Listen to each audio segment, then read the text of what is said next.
कोई कमी नहीं आएगी। ये दीवानों का हुजूम पैसों के लिए थोड़ी ना आता है। वो नेताओं का जलसा नहीं है। ये 500 के नोटों पर जमा कर लिया जाए।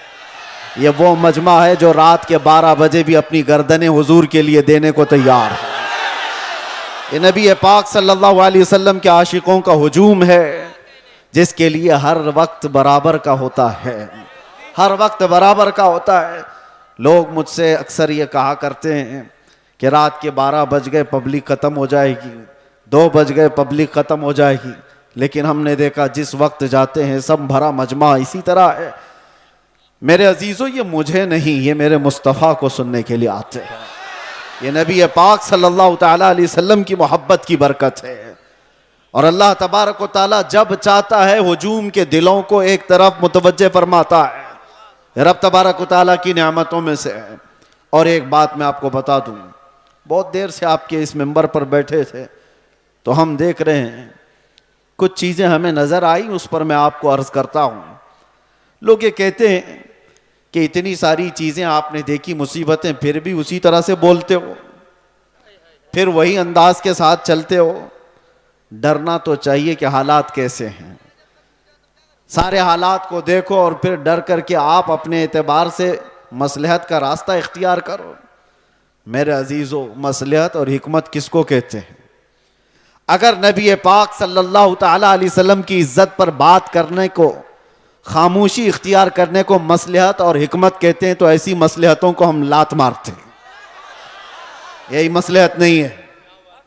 इसको बुज़दिली कहा जाता है, मुदाहनत कहा जाता है, नफ्स परस्ती कहा जाता है। और अगर दुनिया इसको जुर्म कहती है तो ये जुर्म हम हर बार करेंगे, 100 बार करेंगे। अपने मुस्तफ़ा करीम सल्लल्लाहु ताला अलैहि वसल्लम से मोहब्बत का इजहार जुर्म अगर किसी को लगता है तो ये जुर्म तो हम शौक से करेंगे। ये किसी को लगता हो तो वैसे तो हकीकत में जुर्म है। लेकिन दुनिया ने आज देखा है कुछ वो लोग भी हैं जिनको आज ऐसे कीड़े काटे हुए हैं कि हम अपने नबी से मोहब्बत का इजहार करें तो भी जुर्म लगता है। अगर उनको ये जुर्म ना लगता तो आई लव मोहम्मद कहने पर किसी को केस नहीं करते। जुर्म तुम्हें लगता है।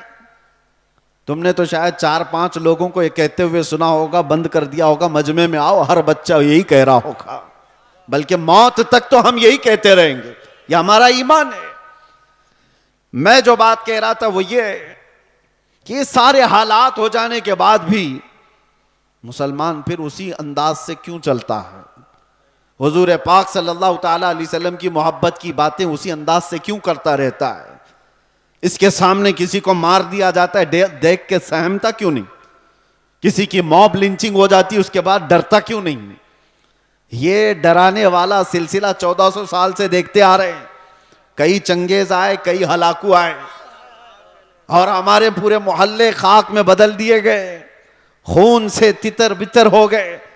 लेकिन जोश जो रूहानी है वो उसी अंदाज से बाकी रहा। उसकी वजह क्या है जानते हो? वही मैं कहने जा रहा हूं। हम यहां बैठे हुए थे, छोटे छोटे पतंगे आ रहे हैं और गिर रहे हैं। किसके पास आते हैं ये छोटे छोटे कीड़े लाइट के अतराफ जो घूमते रहते हैं? इनको क्या कहते हैं आपको पता है? इनको परवाना कहते हैं। इनको परवाना कहते हैं। ये लाइट के इर्द गिर्द आते हैं, घूमते हैं, अपनी जान दे देते हैं। जबकि इन कीड़ों को, इन पतंगों को मालूम है कि अंजाम क्या है। अपने भाई को मरता हुआ भी देखते हैं। कितने कीड़े तो इनके पहले मर चुके होते, फिर भी ये घूम रहे होते हैं। वजह यह है कि परवाना शमा के गिर्द घूमने के लिए ही पैदा हुआ है और हम परवाना मोहम्मद हैं। एक के मर जाने के बाद हमारा खामोश होना मिजाज है ही नहीं। हम आए यहां हैं मोहम्मद अरबी पर मरने के लिए। इसीलिए तो हमारे बुजुर्गों ने हमें यह सिखाया है, या रसूल अल्लाह तू शम्मे रिसालत है, आलम तेरा परवाना, तू माहे नबूवत है, ए जलवे जाना ना, पीते हैं तेरे दर का, खाते हैं तेरे दर का, दाना पानी है तेरा पानी, दाना है तेरा दाना, ये एक जान क्या है अगर हो करोड़ों, तेरे नाम पे सबको वारा करूं मैं, करूं तेरे नाम पे जां फिदा, न बस एक जां दो जहां फिदा, अरे दो जहां से भी नहीं जी भरा, करूं क्या करोड़ों जहां नहीं। लिहाजा ये चीज खत्म होने वाली नहीं है। इसीलिए शायर ने बहुत पहले ये कहा था कि लोगों ने ये दुनिया में देखा है, सबसे अजीम हस्ती मेरे मुस्तफ़ा करीम सल्लल्लाहु अलैहि वसल्लम के खानदान की, खानदाने मुस्तफ़ा का चश्मो चिराग, जो करबला में प्यासा शहीद किया गया, बच्चों समेत कत्ल कर दिया गया। उस हुसैन आजम का उस वक्त जो मकाम था, उनके मकाम को कोई नहीं पहुंच सकता था। उस अजीम हस्ती को शहीद करके क्या इस दीन के धारे को रोक दिया गया? क्या दीन इस्लाम का धारा रुक गया, खत्म हो गया? नहीं हुआ। उसके बाद बहुत सारी अजीम हस्तियां आईं जो राहे खुदा में शहीद होती चली गईं। हिंदुस्तान की सरजमीन भी इससे लाल हुई है। यहां उस किफायत अली काफी की आवाज गूंजती रहेगी और हर आने वाला आलिम तुम्हें सुनाता रहेगा 3000 कुत्तों ने एक आलिम दीन को गिरफ्तार किया था।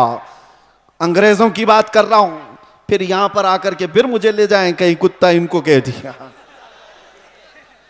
जो जिसको समझे, जो जिसको समझे, अंग्रेजों को तो कह सकते हैं ना। जिसके अंदर मेरे अजीजों ये बुज़दिली की कैफियत थी और किफायत अली काफी को गिरफ्तार करके सूली पर चढ़ाया गया था। जुर्म क्या था? इश्क़ मुस्तफ़ा में बोलता था, मोहम्मद अरबी सल्लल्लाहु अलैहि वसल्लम का दीवाना बनाता था लोगों को, और किसी तरह की फसाद, किसी तरह के फितने और फसाद को अपनी जमीन पर बर्दाश्त नहीं कर पाया तो सूली पर चढ़ा दिया गया एक आलिम दीन को। और आम आलिम दीन नहीं, जिसकी इज्जत, जिसका एहतराम इमाम अहले सुन्नत फाजिल बरेलवी किया करते हो।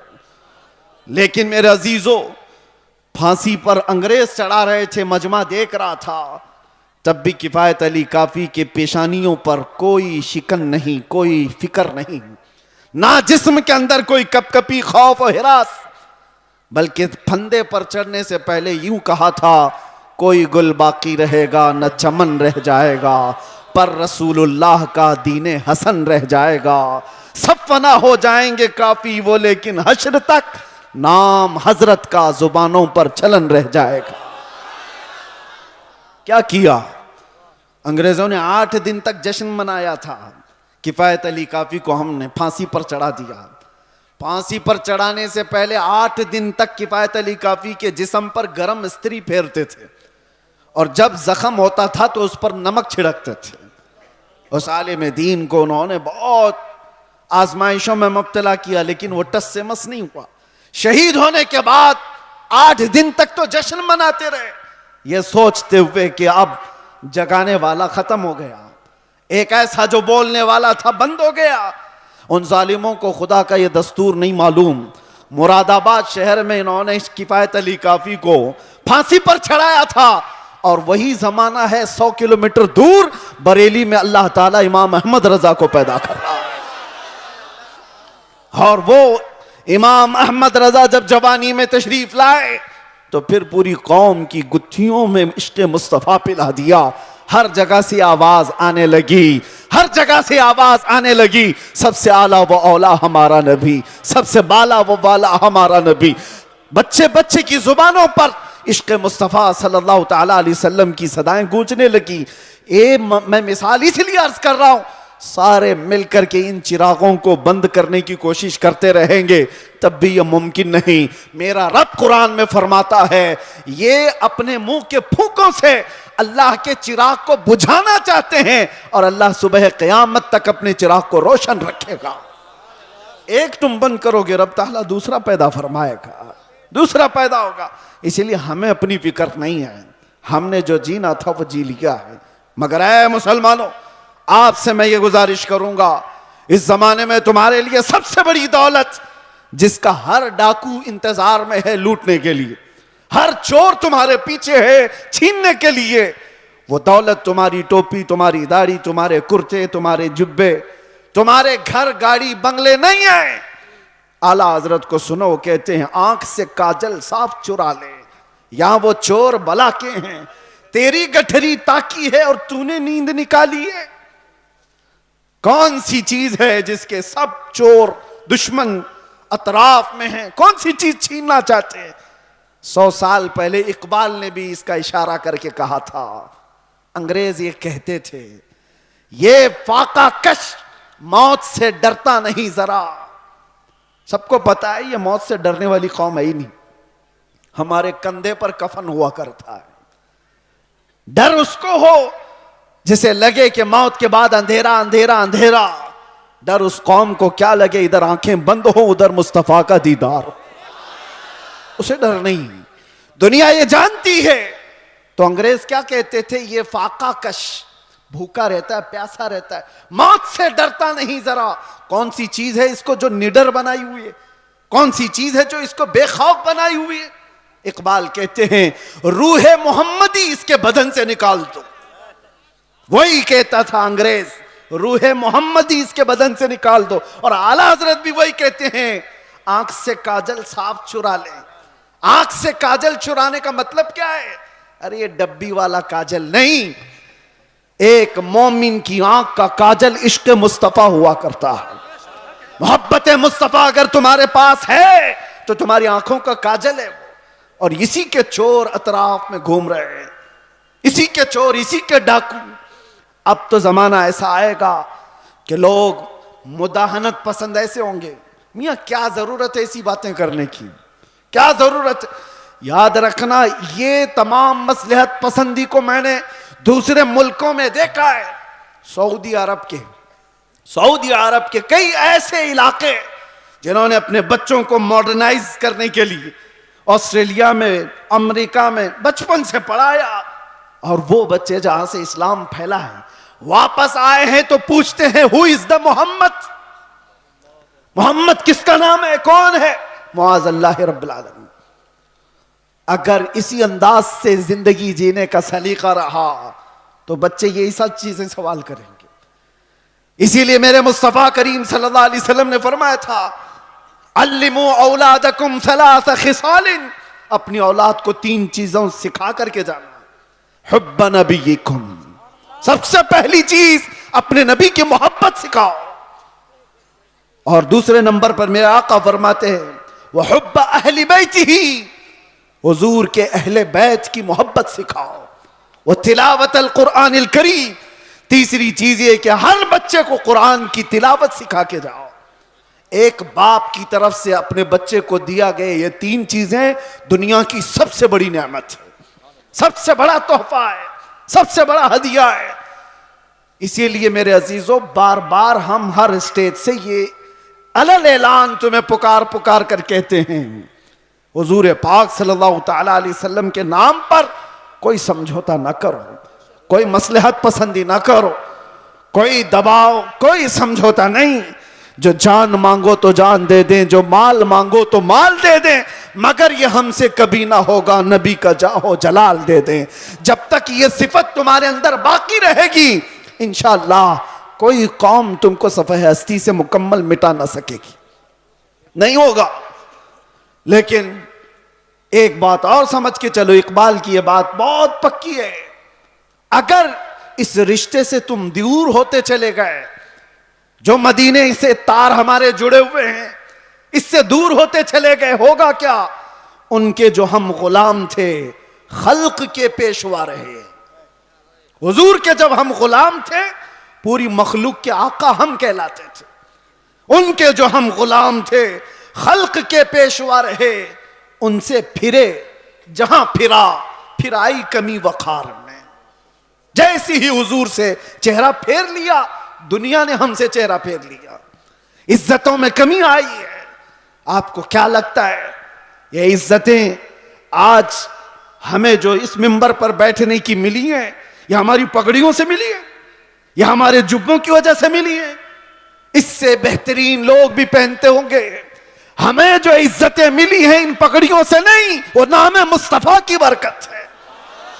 आबरूए मां जनामे मुस्तफास्त, इकबाल ने कहा था, हम सब की इज्जत और आबरू हुजूर के नाम से वाबस्ता है, और अगर हुजूर पाक सल्लल्लाहु तआला अलैहि वसल्लम की इज्जत ही ना रही तो हम अपनी इज्जत का क्या करेंगे? हमारी कोई अपनी इज्जत नहीं। हमें दुनिया हुजूर पाक सल्लल्लाहु तआला अलैहि वसल्लम के गुलाम की हैसियत सी पहचान थी, और इस पहचान को जिंदा रखना यह हमारा फरीजा है। इस पहचान को बाकी रखने में हम हर कसर पूरी करें। इसीलिए मैंने कहा था अभी चंद दिनों कबल, आपके सामने दोहराता हूं, चंद दिनों पहले, वो तो मैं बाहर आने के बाद कैद से पहली मर्तबा बंगाल आपके सामने आया हूं, लेकिन आपको एक बात बता रहा हूं। अभी मैंने कहा अंग्रेजों के मुतालिक हमारी जुबान से निकल जाता है कुत्ते का लफ्ज, निकल जाता है, और सबको पता है। इसी बात पर मुझे 8 महीने अंदर रख दिया।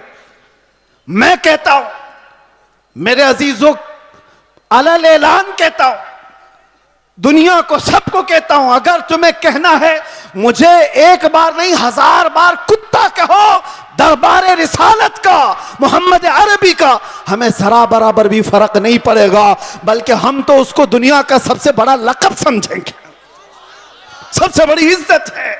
सके तैबा सब मुझे कह कह के पुकारे बेदम, यही रखियो मेरी पहचान मदीने वाले, यही रखियो मेरी पहचान मदीने वाले।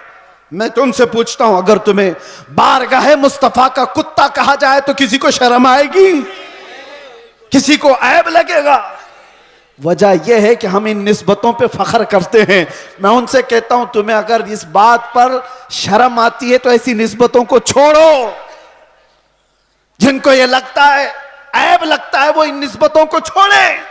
आए जहां पर बंदा हुजूर के दरबार में अपने आप को कुत्ता भी कहता है तो उसे फख्र महसूस होता है, लेकिन इसका मतलब ये नहीं। हमने बारगाह मुस्तफा में अपनी निस्बतें खाकिस्तर होने के अंदाज से पेश तो की, मगर मेरे मुस्तफा की गैरत देखो। रसूल पाक सल्लल्लाहु अलैहि वसल्लम ने हमें मजमे में कुत्ते की हैसियत से नहीं पेश किया, जिस मजमे में गए शेर की हैसियत से पेश फरमाया। ये सिर्फ हमारे लिए नहीं है, जो भी बारगाह मुस्तफा की निस्बत पर फख्र करता है दुनिया उसे हल्के में नहीं लेगी, फिर अल्लाह तबारक व तआला उसकी इज्जतें बढ़ा देता है।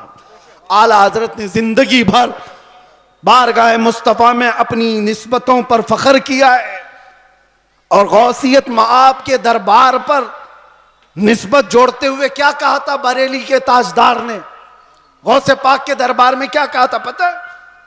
हम तो कह देते हैं गौस पाक का मुरीद हूं, गौस पाक के सिलसिले का मुरीद हूं। मुरीद होना, खादिम होना, ये अपनी जगह पर। वक्त का मुजद्दिद, जिसको अल्लाह तबारक व तआला ने 55 से ज्यादा उलूम व फनून पर महारत दी है, 1000 से ज्यादा किताबें लिखाओ, तकवा और तहारत का इमाम, लेकिन गौसे पाक के दरबार में जब बात करनी हो तो यूं कहता है, ऐ गौसियत मआब, तुझसे दर, दर से सग, और सग से है मुझको निस्बत।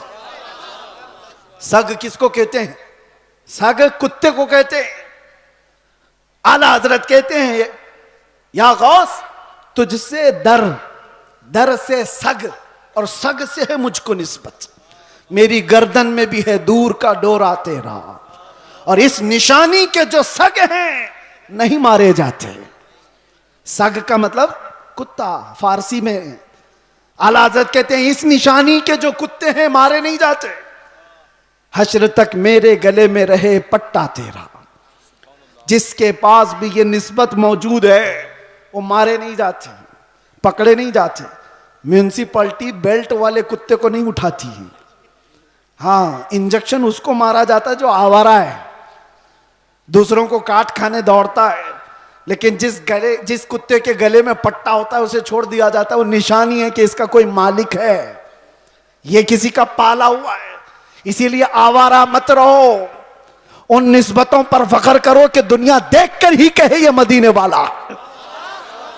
इसे ना छेड़ो, ये दरबारे रिसालत में बिका हुआ है, इसे ना छेड़ो। कई ऐसे मामलात थे मेरे अजीजों, सहाबा इकराम रिदवानुल्लाह ताला अलैहिम अजमाइन, बहुत छोटी तादाद में। एक मैं वाकया बताता हूं, हदीस पाक में हजरत सलमा बिन अकवा रदी अल्लाह ताला अन्हु हुजूर के एक ऐसे सहाबी हैं, आला हजरत ने उनका पूरा तफसील से वाक़या लिखा है। सलमा बिन अकवा एक सहाबी ऐसे हैं जिनको राजिलु रसूलिल्लाह कहा जाता था, यानी ये हमेशा हुजूर की फौज में पैदल चलने वाले सहाबी, कभी सवारी नहीं करते थे, पैदल। इत्तेफाक ऐसा हुआ, कार्रा का रहने वाला एक अब्दुर्रहमान नाम का शख्स, वो मदीने पर हमला आवर हुआ, 400 लोगों को लेकर आया। 400 लोगों को रात के वक्त में मदीने के बागीचों पर हमला किया और खजूरें जमा किया। 400 लोगों की तादाद बड़ी होती है। मदीने में लोग सो रहे हैं उस वक्त। इत्तेफाक ऐसा कि ये कार्रा के रहने वाले इन मुनाफिकों और काफिरों की फौज लूट मार करके लौट रही थी, तो सलमा बिन अकवा ने देख ली। होना क्या चाहिए, गांव का एक आदमी जाग रहा है तो लोगों को जगाए कि इतनी बड़ी फौज मदीने के बागीचों से खजूरें लेकर जा रही है, लोगों को जगाए। सलमा बिन अकवा ने किसी को जगाया नहीं, तन्हाई 400 के पीछे दौड़ पड़े, सबके पीछे दौड़ पड़े। और हैरत की बात है कि 400 दौड़ भी रहे हैं, एक नबी पाक के गुलाम से डर करके दौड़ भी रहे। दौड़ते दौड़ते इतनी दूर चले गए कि मदीने से भी निकल गए। वो खजूरें उठाए भाग रहे और सलमा बिन अकवा उनके पीछे पड़े हुए। एक सहाबी की हैबत कितनी थी कि 400 दौड़े जा रहे हैं। सुनने में आपको हैरत होती है कि नहीं? 400 दौड़े दौड़े चले तो गए, एक मकाम ऐसा आया कि सब इधर उधर हो गए, 10 इधर, 15 इधर, 20 इधर, लेकिन सलमा बिन अकवा किसी का पीछा नहीं छोड़ रहे। जो थक करके गिरता था उसकी गर्दन पे पांव रखते थे, और इसी तरह पता नहीं कितने गिरा दिए और दौड़ाते रहे। अब्दुर्रहमान कारी ये पहाड़ पे चढ़ने लगा और पीछे मुड़ करके कहा, क्या शख्स, तुझे क्या चाहिए, क्यों इतना दौड़ा रहा है? कहा, जब तक तुम्हारे पास मदीने की एक खजूर भी बाकी रहेगी नहीं छोड़ूंगा, एक खजूर भी बाकी रहेगी नहीं छोड़ूंगा। क्या हिम्मत है, क्या हैबत है।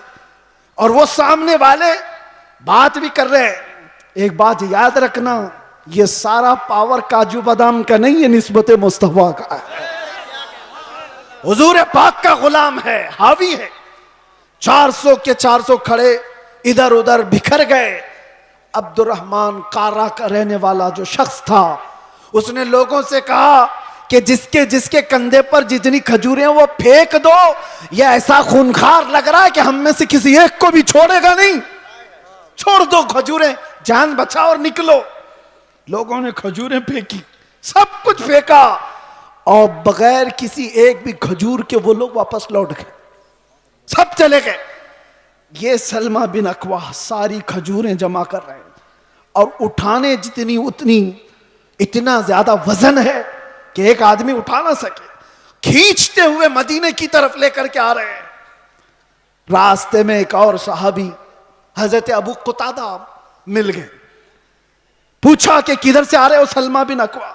कहा, ऐसा ऐसा हाल हो गया था रात को, और मैं उनका पीछा किया और सबकी खजूरें वापस लेकर के आ रहा हूं।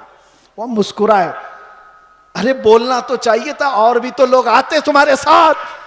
तो सलमा बिन अकवा ने कहा, मुस्तफा की मोहब्बत पर भरोसा है, अकेला ही काफी था, मुझे वक्त नहीं मिला किसी को उठाने का, मैं खुद ही दौड़ पड़ा। लेकिन सलमा बिन अकवा ने पूछा, अबू कुतादा तुम कैसे आ गए? कहा, मुझे मेरे घोड़े ने हिनहिना करके बताया, ये बहुत हिनहिना रहा था और इस रास्ते की तरफ मुंह दिखा रहा था, तो मैं अपना घोड़ा लिया और दौड़ पड़ा, देखा तो तुम रास्ते पर आ गए। अब सुनो, आला हजरत फरमाते हैं, कौन सी चीज थी सलमा बिन अकवा की जो ये हैबत उनके अंदर पैदा की हुई थी, ये ताकत व कुव्वत और ये रौब पैदा की हुई थी? सुनो,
सिर्फ आई लव मोहम्मद नहीं, मोहम्मद सल्लल्लाहु ताला अलैहि वसल्लम का नाम कभी भी सैयदुना के बगैर नहीं कहा जाएगा।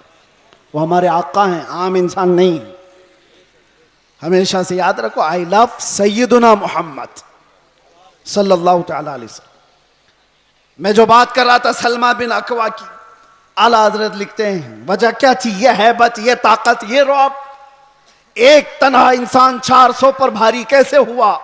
सलमा बिन अकवा कहते हैं बात ये थी कि एक बार नबी पाक सल्लल्लाहु ताला अलैहि वसल्लम ने सबको बैत करने के लिए बुलाया। लोगों को हुजूर बैत कर रहे थे।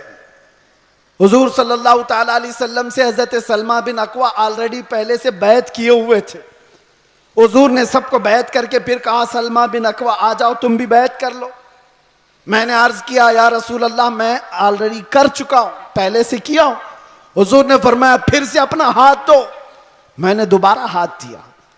हुजूर पाक सल्लल्लाहु अलैहि वसल्लम पर बैत किया, हाथ पर बैत किया। फिर थोड़ी देर के बाद मेरे आका ने फरमाया, सलमा बिन अकवा बैत कर लो। हजरत सलमा बिन अकवा कहते हैं, या रसूल अल्लाह 2 बार मैंने बैत कर लिया। हुजूर ने फरमाया बार बार अपना हाथ मेरे हाथ में दे तो सकते हो। सलमा बिन अकवा कहते हैं मैंने तीसरी बार अपना ये हाथ दिया हुजूर पाक के दरबार में, उनके दस्ते पाक में। नबी पाक सल्लल्लाहु ताला अलैहि वसल्लम ने दुआ फरमाई। उसके बाद सलमा बिन अकवा कहते हैं 3 बार इस हाथ को मैंने मुस्तफा के हाथ में दिया। उसके बाद कसम खुदा की किसी बड़े ऊंचे पहाड़ से भी मुझे कभी डर नहीं लगता, कोई सामने आए कभी खौफ नहीं होता। ये निस्बत मुस्तफा है जो इंसान को मुमताज करती है। आज मेरे अजीजों, तुम्हारा नाम बारगाह मुस्तफा से जुड़ा हुआ है, इसलिए शर्म करो और हया पैदा करो। कभी तुम शराब के अड्डों पर नजर ना आओ, कभी तुम्हारे हाथों में ताश के पत्ते नजर ना आए, कभी तुम्हारी आंखों में बेहयाई ना नाचे, किसी अजनबी औरत पर तुम्हारी बेहया आंखें ना जाएं, इसलिए कि तुम्हारा नाम मेरे मुस्तफा के नाम से जुड़ा हुआ है। इन निस्बतों का जब तक एहतराम करते रहोगे, पावर और ताकत वैसी बाकी रहेगी। एनर्जी को दुनियावी खुराफात में जाया ना करो। अल्लाह ने आज भी तुम्हारा रौब बाकी रखा है, आज भी है। हमने खुद महसूस किया है, हमने देखा है। आपको खुद को अंदाजा नहीं, लेकिन दुनिया को अंदाजा है। अल्लाह तबारक व तआला मोहब्बत मुस्तफ़ा के सदक़े ये इज्जत और यह हैबत, ये ताकत, ये रौब अता करता है। लेकिन अगर तुम ये सोचोगे कि इज्जत हम किसी और जरिए से ढूंढेंगे, हमने देखा है लखनऊ में आज से 2-3 साल पहले एक कुत्ता आया था जो अपना नाम भी बदल लिया था, याद होगा। बहुत टीवी पर बिठा दिया जाता था, धर्म भी बदल लिया, नाम भी बदल लिया। हाँ, और सोचने लगा कि इस्लाम ऐसा है वैसा है, बहुत कुछ फैलाया। 6 महीने के बाद रो रो करके लोगों से गिड़गिड़ाने भी लगा कि मुझे बचा लो, मेरी जान पे खतरा है। मैं नाम यहां जिक्र नहीं करता इसलिए कि स्टेज नापाक ना हो। लेकिन एक बात याद रखो, हुजूर पाक सल्लल्लाहु ताला अलैहि वसल्लम के इस दीन पाक से गद्दारी करके जो दूसरी जगह इज्जत ढूंढता है, कुरान क्या कहता है? वमन यब्तगी गैरल इस्लामी दीनन फलन युक़बल मिन्हु। अल्लाह ताला ने कुरान में फरमाया, और यही बात मैं आपसे कहता हूं। आला हजरत क्या कहते हैं सुनो। आला हजरत फरमाते हैं बारगाह मुस्तफ़ा सल्लल्लाहु ताला अलैहि वसल्लम से जो गद्दारी किया, जो उनके दर से यार फिरते हैं, दर बदर यूं ही खार फिरते हैं, दर बदर यूं ही खार फिरते हैं। इज्जत ढूंढो आमीना के लाल के पास, इज्जत ढूंढो गुंबद खजरा के मकीन के पास। हमने दुनिया में देखा है जो नबी पाक की गुलामी को अपनाए हैं, 70 साल के भी होते हैं तो उनकी खूबसूरती में फर्क नहीं आता। 80 साल के भी हो जाएं तो उनको बूढ़ा कोई नहीं कहता।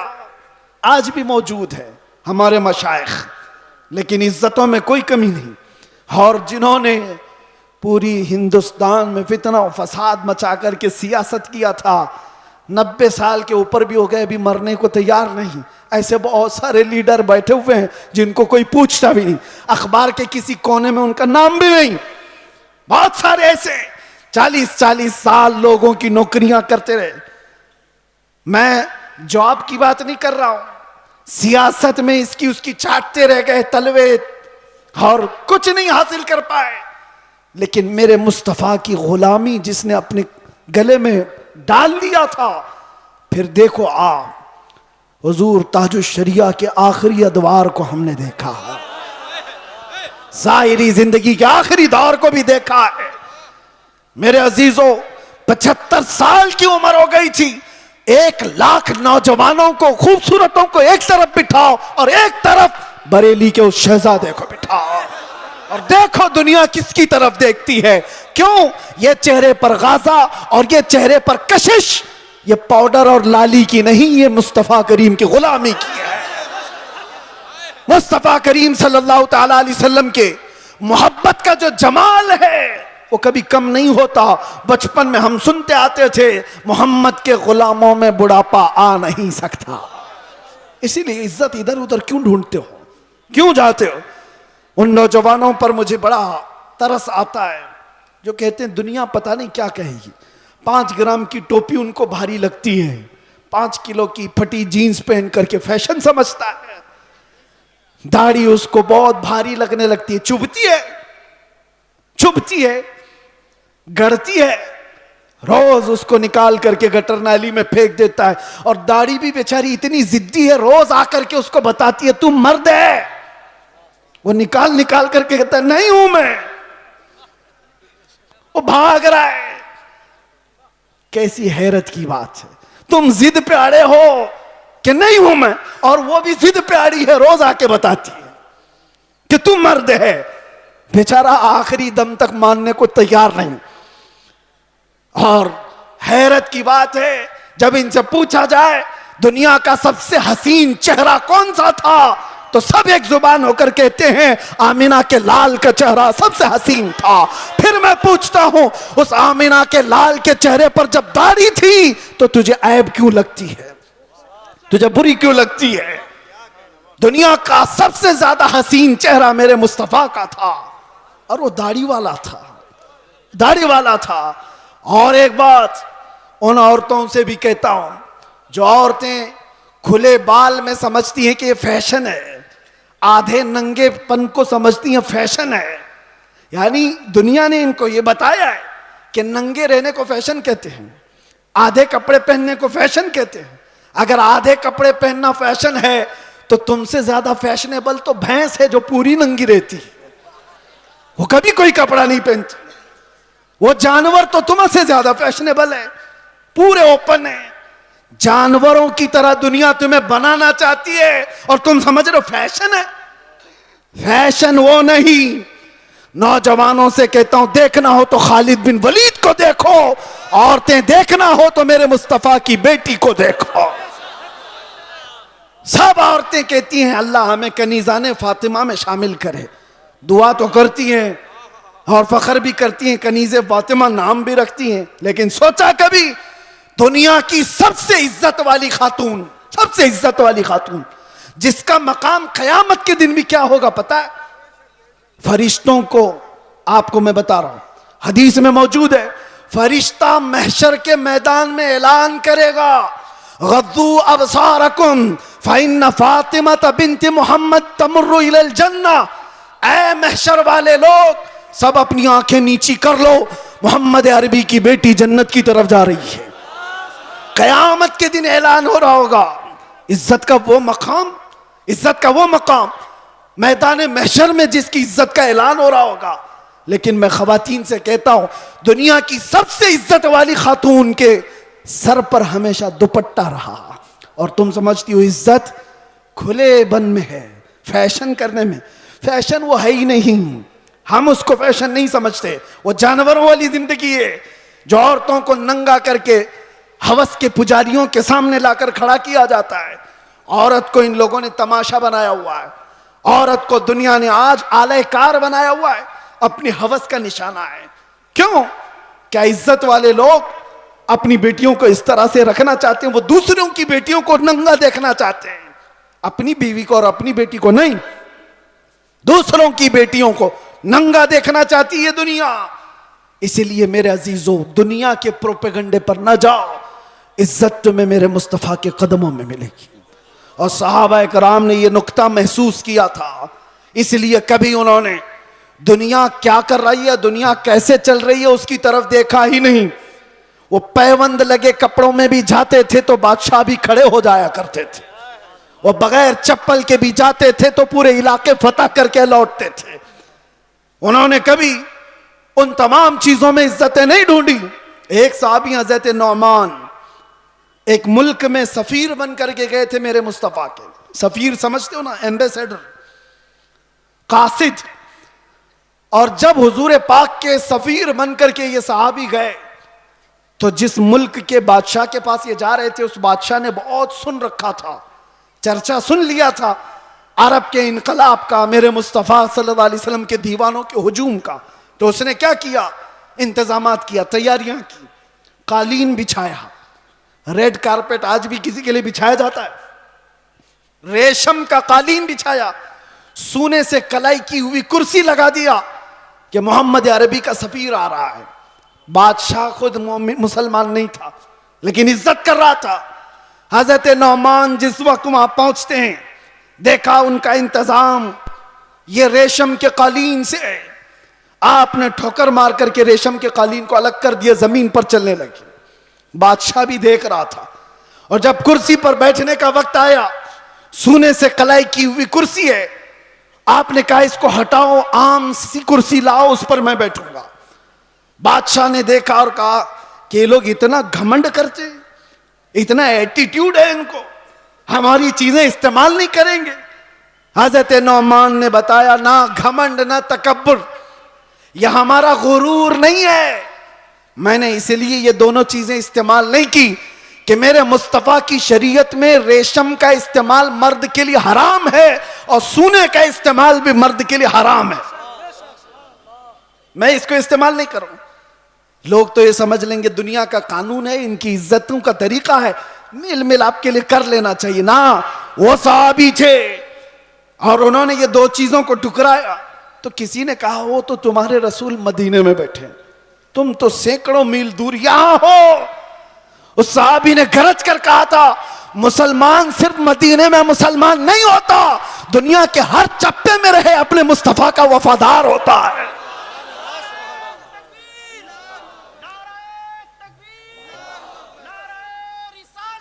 अपने नबी का वफादार होता है। उन सहाबा ने इज्जतें अपने नबी की निस्बत में ढूंढी थी। आज लोग ये समझते हैं कि दुनिया की चकाचौंध में रंग जाने में इज्जत मिल जाएगी, कुछ नहीं मिलने वाला है। जिंदगियां गुजर जाएंगी, लोगों की ठोकरों पर ही जीते रह जाओगे, लोग उछालते रह जाएंगे। हाँ, नबी पाक सल्लल्लाहु ताला अलैहि वसल्लम से वफादारी और उनकी मोहब्बत में जो इज्जत है, मैं कहता हूं चंद तकलीफें तो आ सकती हैं, लेकिन कल्ब का जो सुकून है वो दुनिया की झोलियों में कभी नहीं मिलेगा। अल्हम्दुलिल्लाह हमने ये चीज महसूस भी किया है। दुनिया जिस तरह भी तकलीफ देने की बात करती हो, लेकिन मुस्तफा करीम की याद हमें सुकून बख्श देती है। उनकी यादें हमें दिल की तमानीनत अता कर देती हैं। आ जाओ ऐ मेरे सुन्नी मुसलमानों, आला हजरत की उस बात पर हम जमा हो जाते हैं जिसमें उन्होंने कहा था, आज ले उनकी पनाह, आज मदद मांग उनसे, कल न मानेंगे कयामत में अगर मान गया, उन्हें जाना उन्हें माना, न रखा गैर से काम, लिल्लाहिल हम्द मैं दुनिया से मुसलमान गया। सारे टेंशन, सारे डिप्रेशन का एक ही इलाज है, किसको किसको राजी करोगे, एक को राजी करोगे दूसरा नाराज। दुनिया यही है, इसीलिए आओ, सबको राजी कर भी ना पाओगे, जिंदगियां खत्म हो जाएंगी। इसीलिए आला हजरत कहते हैं सारे टेंशन, सारे डिप्रेशन का एक ही इलाज है, उन्हें जाना उन्हें माना, ना रखा गैर से काम, लिल्लाहिल हम्द मैं दुनिया से मुसलमान गया। अपने आप को बारगाह मुस्तफ़ा के हवाले करो। बमुस्तफ़ा बरसा खैश के दी हम ऊस्त, गर्ब उन रसीदी तमाम बूल हबीस्त। ये इकबाल कहता है, अपने आप को नबी के कदमों तक पहुंचा दे, इसी का नाम दीन है। और अगर तू वहां तक नहीं पहुंचा तो जिंदगी अबू लहब की तरह है, जिंदगी अबू लहब की तरह है। ऐ नौजवानों, नबी पाक सल्लल्लाहु ताला अलैहि वसल्लम से वफादारी का मतलब क्या है? वफादारी किसको कहते हैं? अभी मैं कहूंगा तो नारे जोर से लगाओगे, ये वफादारी है। और फिर एक डंडा पड़े तो सारे भाग जाएं, ये वफादारी है। वफादारी ये नहीं, वफादारी तूफानों में भी खड़े रहे, आंधियों में भी खड़े रहे और शरीयत मुस्तफा को आंच आने ना दे, शरीयत मुस्तफा पर अपने अमल के जरिए से उसको मजबूती अता करे, ये वफादारी है। मिसाल के तौर पर मैं अगर किसी को कोई चीज दे करके जाता हूं, एक कपड़ा ही सही, मोहब्बत का तकाजा तो यह है कि लोग उसको संभाल कर रखेंगे, सही बात है। मैं अगर अपना अमामा किसी को दे दूं, 4 लोगों को, और मैं कहूं कि इसको संभालो, तुम्हारी अगर मोहब्बत है तो इस चीज को संभाल कर रखोगे। लेकिन वक्त ऐसा आया कि सारी जगहों पर बोलते तो घूम रहे, हमारे पास ये है, हमारे पास अमामा है, हमारे पास कपड़ा है, लेकिन पूछा गया है कहां? पता चला किसी गटर में रखा हुआ है, किसी कीचड़ में है, किसी मट्टी में है, कहीं पड़ा हुआ है।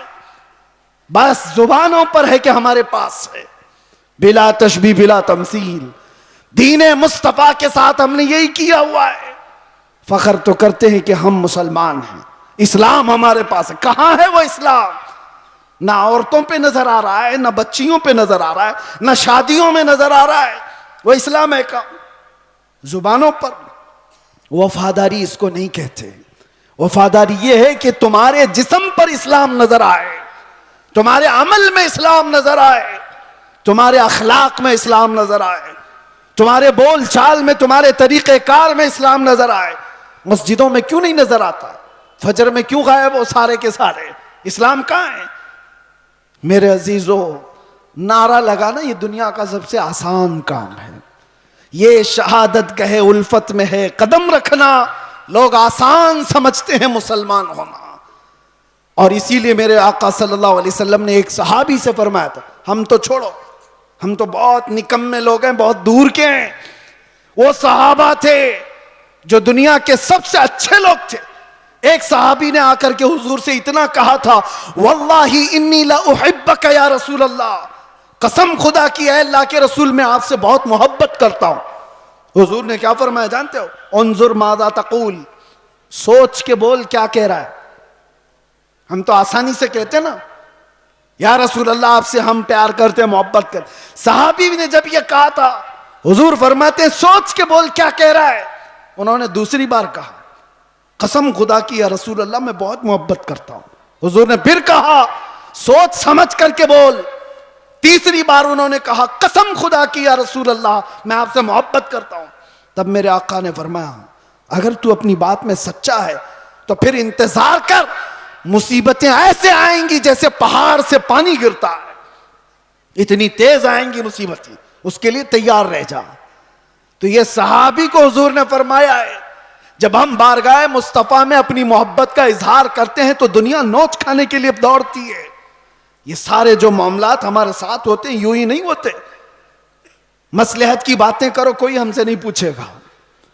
आप ये वलवला अंगेज बातें, जज्बात की बातें ना करो, कोई नहीं पूछेगा।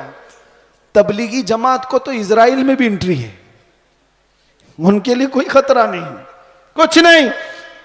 हाँ, हुजूर पाक की मोहब्बत में सीरियस कोई नजर आता है तो दुनिया उसको कहती है डेंजरस पर्सन, डेंजरस, बहुत ज्यादा खतरनाक। हुजूर से मोहब्बत करने वाले पर ये दुनिया के सारे सोशल साइट्स, फेसबुक, इंस्टा, ये सब बैन लगा देते हैं। ये सारी वीडियोस नहीं आना चाहिए इसकी। हुजूर की मोहब्बत की बात करता है और सीरियस करता है। पता ये चला मेरे अजीजों, असल ईमान यही है जिससे दुनिया को खौफ है।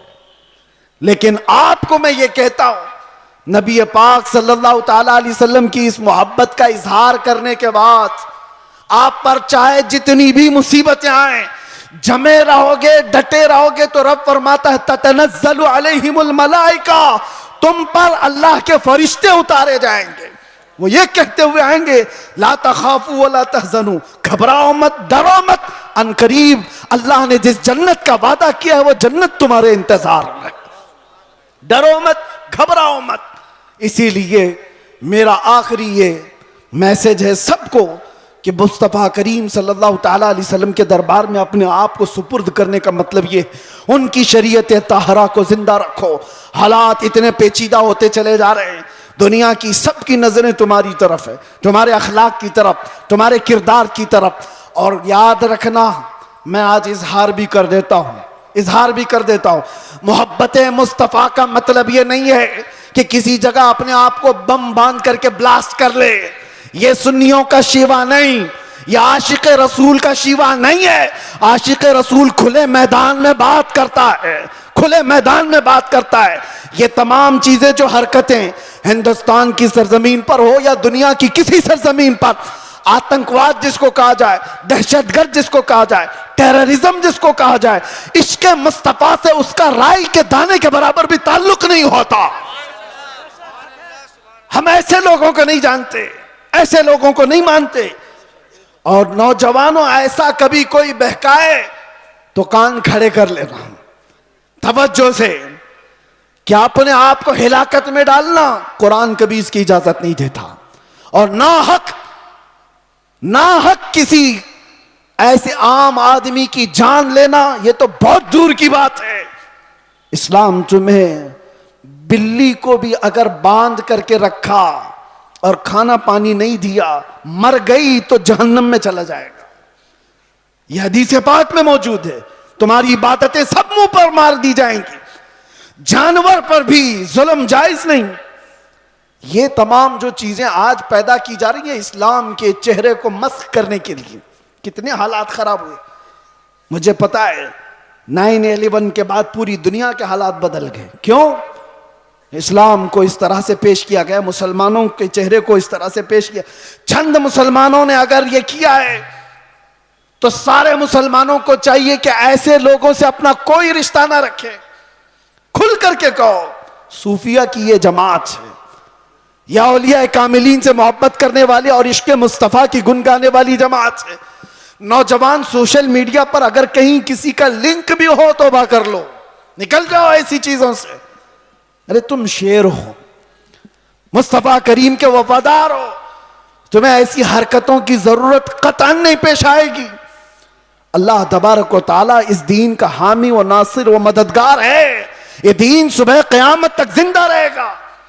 और मैं मजम्मत भी करता हूं ऐसे किसी भी नौजवान की मुलव्विस होने से, किसी भी नौजवान के। और मैं आसपास सारे लोगों को तंबीह करता हूं सोशल मीडिया के जरिए से, कुछ ऐसी जमातें जो नौजवानों को भड़का करके, नौजवानों को दीन के नाम पर और भी बहुत सारे ऐसे जज्बाती नाम पर उनको उभारती हैं, कई जगह पर उनको ले जाती हैं। ये सारी जमातें पड़ोस मुल्क से अपना काम कर रही हैं और हिंदुस्तान में क्या पूरी दुनिया में अपने नसें फैलाई हुई हैं। इसलिए यह तंबीहन जरूरी है हर नौजवान को। सोशल मीडिया का भी इस्तेमाल करो तो बहुत सोच समझ करके, किसी के हत्थे मत चढ़ जाना, किसी ऐसे के हत्थे मत चढ़ जाना जो तुम्हारे जज्बात का इस्तेमाल करके तुमसे ऐसे काम करवा दे जो पूरी उम्मत मुस्लिमा के लिए खतरा बन जाए, पूरे इस्लाम के लिए खतरा बन जाए। आज हर मुसलमान के लिए, ये सारे टोपीदारी वालों के लिए कितना खतरा है, कितनी मुश्किलात है। आपको पता है न्यूयॉर्क में आज से 25 साल पहले जब ऐसे हमले हुए थे तो कई साल तक वहां रहने वाले मुसलमानों को कितनी तकलीफें उठानी पड़ी थी, कितनी तकलीफें।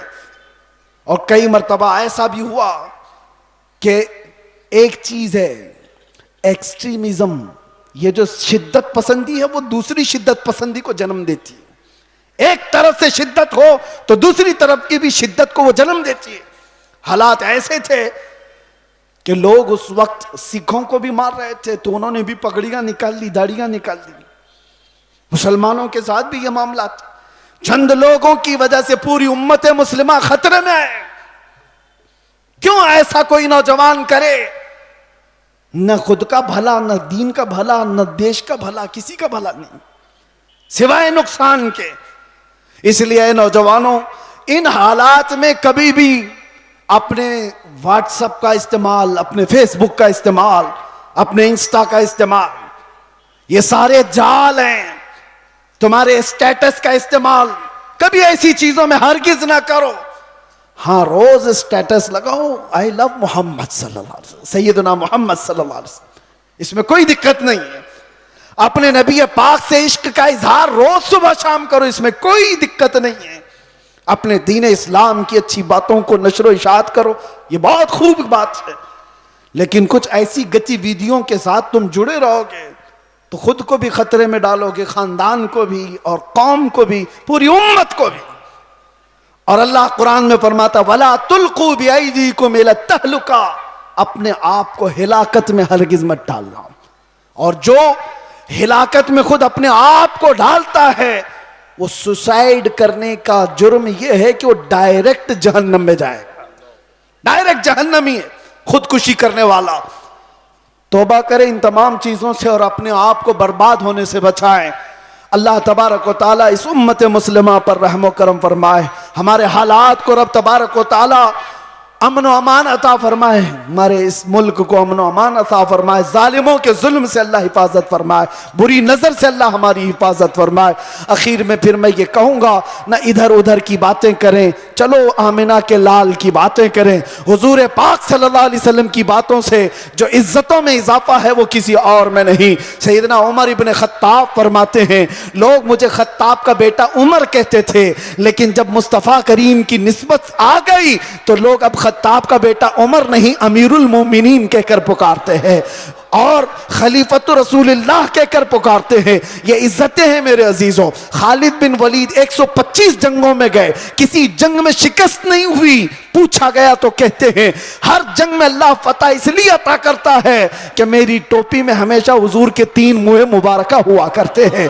उस निस्बत पर वो फख्र किया करते थे। आज आओ हम भी उन्हीं निस्बतों पर फख्र करें। दुनिया की निस्बतें हमें न यहाँ सुरखरू करेंगी न वहां पर।